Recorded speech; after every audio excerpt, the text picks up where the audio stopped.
Beginning to enter his territory here. He's a renowned finisher over the last 3 or 4 miles. And I wonder whether Khalid will want to start closing this gap now, getting ready for that, mentally perhaps getting ready for that physical surge. I agree with you, Tim. I think that's probably what he's doing now.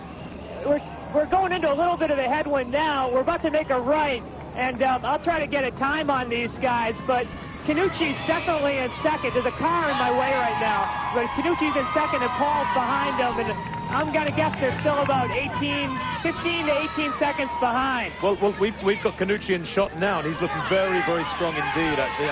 There's just that little bounce to his stride again, isn't there, Tony? Well, you have to know that of all these people, well, the 2 mile on screen, Khannouchi and El Mouaziz, both Moroccan birth, are just the most, you know, experienced of this whole crowd. And Khannouchi certainly feels like Chicago is his second hometown.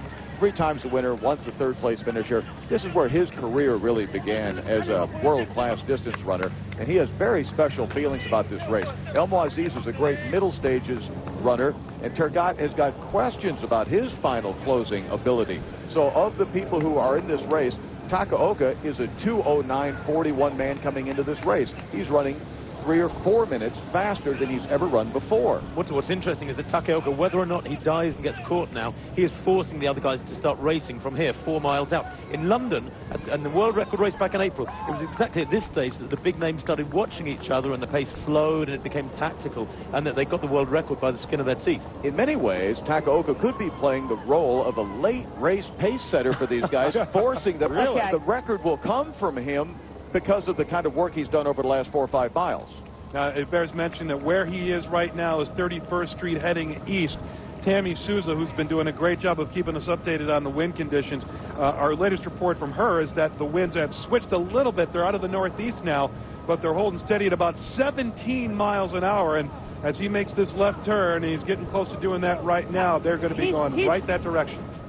I don't know if you guys can hear me, but Takaoka is grimacing a little bit now and put his head down going over this little rise. It's not even that much of a hill. He's looking to the left towards the city, and he's definitely hurting now. In the last 2 minutes, he started to hurt a lot more. Well, he starts looking...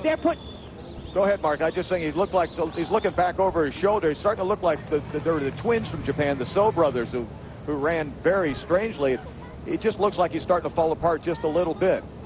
I agree with you, Tony. He's definitely falling apart, and they're about 14, 15 seconds back. Look at Khannouchi go. Khannouchi's making a move now, running down that hill. I don't know if you can see him. He just started to pick it up a little bit. We're about to come up to 24 miles. Nobody knows this final stretch better than Khannouchi does, do they? No, they don't. And that was 9:51 for the last 2 miles, and they're definitely catching up. So I think his time in front here is probably limited, I think. Well, how about I think they're going to catch him pretty soon. How about El Mouaziz? How about Tergat? What's the look that you can discern?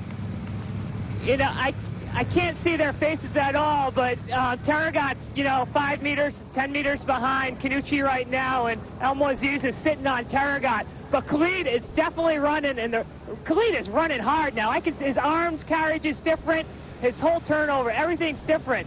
He's shifted into a different gear right now, guys, and he's catching up quickly. Well, he's going to catch him in the next half mile.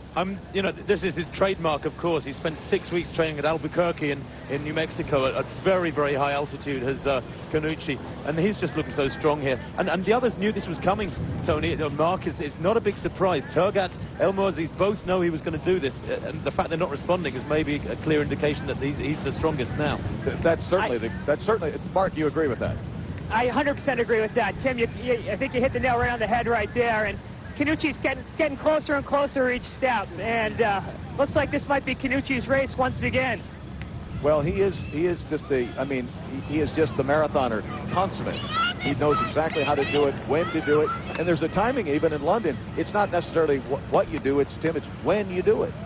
And he has a sense of the weakness in his competitors, not only the guys he's running with, El Mouaziz and Tergat, but also when to go and sense the striking time with Takaoka, the leader, as well. I mean, he's just a magnificent tactician, not only just a great runner. Well, you know, I mean, Khannouchi has injected so many little aspects to his life just to try and improve things recently. After the London Marathon in April, he got one room in his apartment in Ossining in New York turned into an altitude chamber. He actually spent something like $16,000 to get this room turned into an altitude chamber. So you have a machine in the room where you can turn it up to 2,000 meters, 3,000 meters, however many thousand feet you want. And he spends 10 hours a day in that room. And that may have made the difference. You know, he's going to run, hopefully here, a world record by a few seconds. And it's those little adjustments which make the improvements. Yeah, Mark, you're seeing Khannouchi continue. Yeah, Khannouchi's only 6 seconds behind him right now, and he's got to catch him any second now. It's just amazing to watch. Look at the arm carriage on Khalid. His arms are moving. It looks like he's running a 5K and not a marathon now. It's unbelievable how Khannouchi runs the last 5K. He's going to run a 14-minute last 5K again, and he's going to make mincemeat out of this field, I think. And if you're Takaoka right now, I mean, what could possibly be going through your mind other than the fact that your time at the lead of this thing is about, what, about a minute or so from being over, Mark? You know, he's just talking. He's very, I think he's still excited because he knows he's going to get a Japanese national record. He's leading probably the most prestigious marathon in the world. And he's got to, you know, he's going to run 2:06 or so. I'm not sure exactly what the projected time is anymore, but he might run under the old world best. So he's going to be happy even if he comes in second because he's doing a heck of a job. Now we just saw Khannouchi take a look behind him to see where everybody else is. So with the gap Khannouchi's making on Takaoka, what about the gap behind Khannouchi? Is that closing at all, or is Khannouchi just blowing it up? Khannouchi's blowing it up. The gap's growing with each step. Khannouchi's only 2 steps behind Takaoka right now. And the other guys, I'm going to say, are 12 to 15 seconds behind Khalid. Well, this is like just right out of his playbook. Here it comes. He's going to pass him under the tunnel again. This is where he likes to take the lead. We're coming into the tunnel, and here goes Khannouchi to the lead. Right now, he's taking the lead. Khalid didn't even look over at him. He's just going by him. He's 1 step up now, a couple of steps ahead, and there's no response. No response from Takaoka at all. Well, I'll tell you what's interesting. Khalid's blown away. He's got about 5 or 6 steps on him. Every step he's getting a little bit more in the lead here, and Khalid just looks strong. It's Khalid's race now. It's Khalid Khannouchi's race, and the great... Tony, he's pulling away. If you guys can hear me, he's pulling away right now, and he was about 10 seconds under world record pace at 25 miles. And I got from 25 miles to 1 mile to go in 62 seconds. So I'm not sure. I think that's a little less than a 400, but he was 62 seconds for approximately that 400. So he's smoking right now. Yeah, he is. Well, I mean, Mark, do you think? I mean, he's going to be close. I mean, it's going to be close. He's running hard now. I'm starting to pull away from him because they're getting me down to the finish line. But he is pulling away and running fast, and he knows that he's on world record pace. People were telling him in the tunnel that he's right on it. So I think if he can run well this last half mile or so, you know, we might see a world record in a few minutes. Thanks, Mark. Good job. You know, in London, Tim, he was saying he thought he could go takes another turn around. He made a move very late in the race to win it because he didn't want anyone else to go under the world record. He's very protective of his world record, and maybe that's what he's doing again here. I'll break it, but I don't want anyone else getting it. Well, I mean, we've now been past cars telling us he's going to be really, really close to the world record. You know, in London, the last 3 or 4 miles, you're running through a tunnel of roaring crowds, and that's a big help. Khalid here, obviously, I hope he's got a clock in front of him and he can see something on the lead vehicle. Right. But here he's just got his own thoughts in mind. Maybe that's better. Maybe it's, you know, it's purer. But he's got what, maybe half a mile to go, and he's got 2 minutes to do it. Tim, folks, you may have heard Tim mention the fact that this could be a big payday for Mr. Khannouchi if he ends up setting a world record. And what you need to know is, in addition to the money that you win as a first-place finisher in the respective divisions, setting a world record will get you an extra $150,000. So that's pretty good motivation you have to say it right slowly, there. Don't you? 150,000.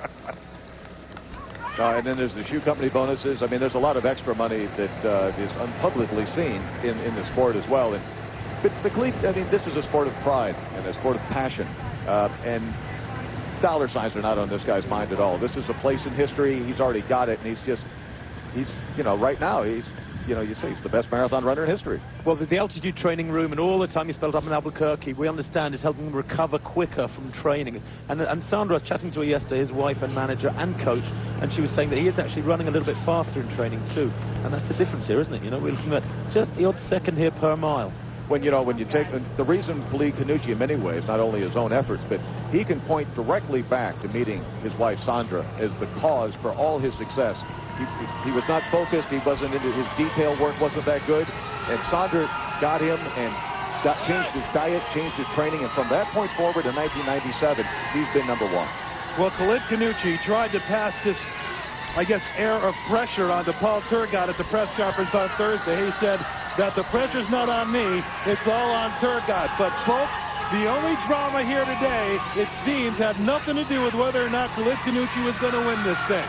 He won it in 97, he won it in 99, he won it in 2000, he's going to win it again in 2002. The only question now is, can he get the world record?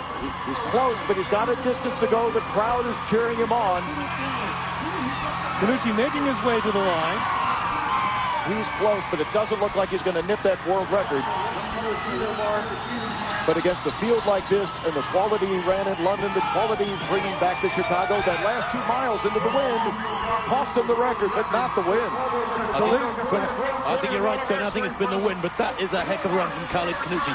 Yet again, he's hit the nail on the head. The official King of Chicago, Khalid Khannouchi, wins his 4th LaSalle Bank Chicago Marathon. He gets to his knees to give thanks. It is an emotional moment for him.